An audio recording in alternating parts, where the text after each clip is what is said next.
busca pelas práticas alternativas. O que é que se busca fundamentalmente? Um novo estilo de vida. Um novo estilo de vida que está baseado na qualidade de vida. E, em maior ou menor grau, a questão de uma nova consciência, mais forte, evidentemente, dentro dos valores das novas religiosidades.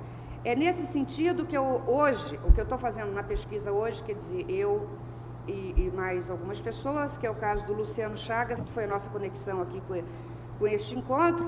Neste momento, nós estamos entrevistando esses terapeutas alternativos, porque aqui o objetivo é identificar quais são os elementos fundamentais que estão informando esses terapeutas em termos da construção deste novo paradigma, ou seja, percepção e definição de saúde, cura, qualidade de vida, etc., etc., né? Aqui nós entramos numa questão, centrando na questão do estilo de vida e da qualidade de vida. Bem, o título dessa mesa é Religiosidade, Crença e Cultura. Eu vi um professor, numa palestra, centrar, né, a fala dele em termos do susto ainda de como é que a igreja continua interferindo nos caminhos da ciência. Um pouco uma reclamação. Ora,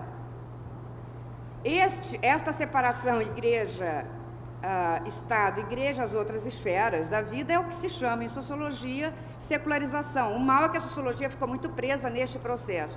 Com a modernidade, com a expansão do pensamento cartesiano, o que é que se dá? A igreja, que fazia parte de um todo, que organizava as várias esferas da vida das pessoas, vai se separando, vai se dirigindo para a esfera do privado, né? A família, a justiça, a escola, a polícia e o Estado vão se apropriando de esferas que antes eram da religião. Obviamente que as religiões tradicionais, até hoje, não entregaram de todo. E isso, o poder que elas tinham, né, até alguns séculos atrás. Isto pelo lado da igreja e pelo lado da ciência. O que é que nós fizemos?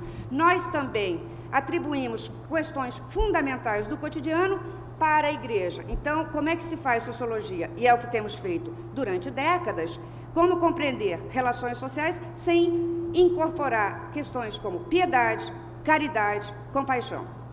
E dádiva. Dádiva, a antropologia ainda começou a trabalhar. Mas esses são conceitos fundamentais, né, para se entender esse cotidiano e que nós mesmos, enquanto sociólogos, atribuímos para a religião. Ou seja, ao se fazer a esfera, a separação das esferas, um processo que ainda está em andamento, em que a igreja vai se recolhendo mais a nível do privado e perdendo o poder de estruturar o cotidiano, né, das pessoas, e a ciência passa a se constituir como o conhecimento hegemônico, secundarizando o religioso, a intuição, o sonho, a premonição e todas as outras formas de conhecimento, nós mesmos caímos na armadilha, né, do pensamento científico ao tratar a religião. Daí que a sociologia tradicionalmente utilizou esse conceito de secularização, ou seja, a separação igreja-estado, igreja-família, etc., etc., e tratou de compreender a religião pelo lado da instituição.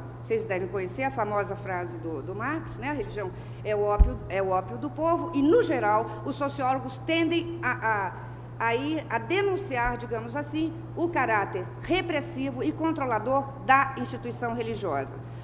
E é muito interessante porque sempre me perguntam como é que você pode trabalhar com isso, sem entrar com religião, sem entrar na questão de crer ou não crer. Ora, eu parto de um pressuposto que me parece elementar. A busca pelo transcendente, sagrado, luminoso, o nome que se dê para esta outra dimensão, é parte da condição humana, né? Um dos signos para se identificar essa origem da cultura são os pequenos símbolos, coisinhas, cerâmica, líquido com cor de sangue, encontrado com os cadáveres, os ossos, não é? Ou seja, a busca por essa dimensão sempre esteve presente. Mas com a ascensão do pensamento cartesiano, na linha weberiana, era como se a gente, como cada vez mais fosse explicar o mundo pela racionalidade, cada vez menos buscaríamos as explicações desta outra dimensão transcendental, etc., etc., né? Transcendental, sagrada, misteriosa para explicarmos e organizarmos o nosso dia a dia. Então, parece ser que essa expansão dessas novas religiosidades hoje vem trazer à tona, vem explodir, né, esse esquema analítico da sociologia, ou seja, não só estudar a religião no seu caráter instituição de controle, de dominação, de orquestração da vida cotidiana, de imposição de moral, de conduta, né, mas essa dimensão da condição humana que é a busca por esta outra dimensão. Se é que, nos últimos séculos, a busca pelo místico, esotérico, transcendente, etc., diminuiu, o que nós podemos, se é que nós podemos garantir via pesquisas internacionais que essa busca está aumentando não só em países bastante crentes, como é o nosso caso. E aqui eu lembro uma pesquisa também que eu desenvolvi com um colega da Áustria, que veio e ficou na UNB um ano, em que nós aplicamos o questionário em 15 universidades de 10 países, Estados Unidos, Europa e América Latina, com estudantes universitários.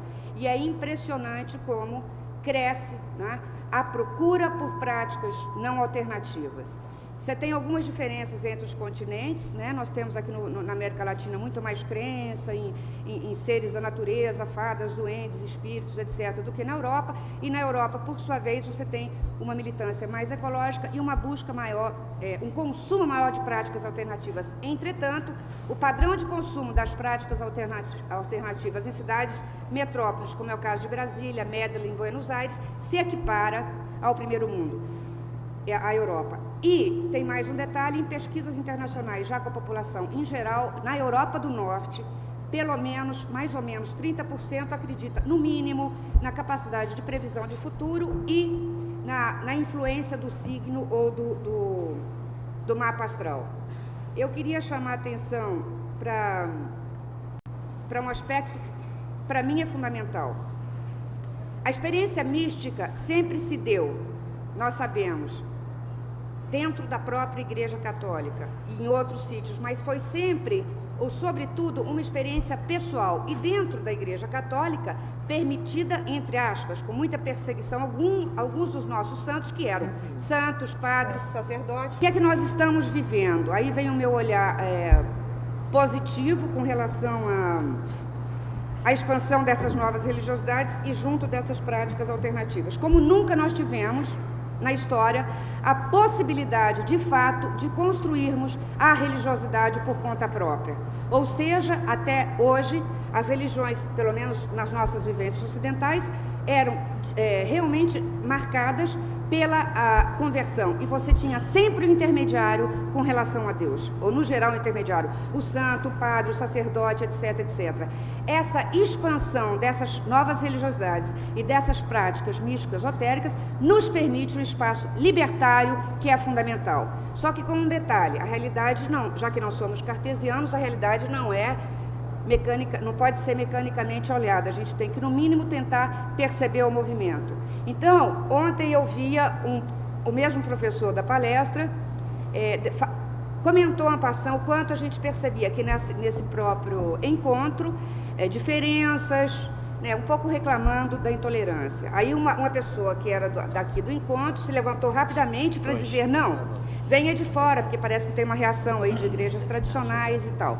O que eu queria lembrar é que é um mecanismo de mão dupla, né? Nós temos a possibilidade de construção libertária, mas isso passa por um processo de maior ou menor maturidade de uns e outros. Uns necessitam mais que a verdade seja dada e definida e os rituais determinados por alguém que tem mais autoridade do que ele. Outros precisam menos. O que eu observo, de qualquer maneira, é que nós vemos dentro dessas novas religiosidades o mesmo mecanismo que reclamavam ontem da reação das instituições tradicionais com relação ao que está acontecendo aqui, que é algumas igrejas reconhecidas a nível nacional, pelo menos uma aqui no Brasil, que está deixando de se autodenominar igreja e está tentando romper com essas hierarquias, no sentido de que cada um é o divino de si mesmo e cada um é o autoterapeuta de si mesmo, assim como você tem outros grupos, outras igrejas que, mesmo tomando vegetais, enfim, enteógenos, que te devolvem a natureza, né, tentam controlar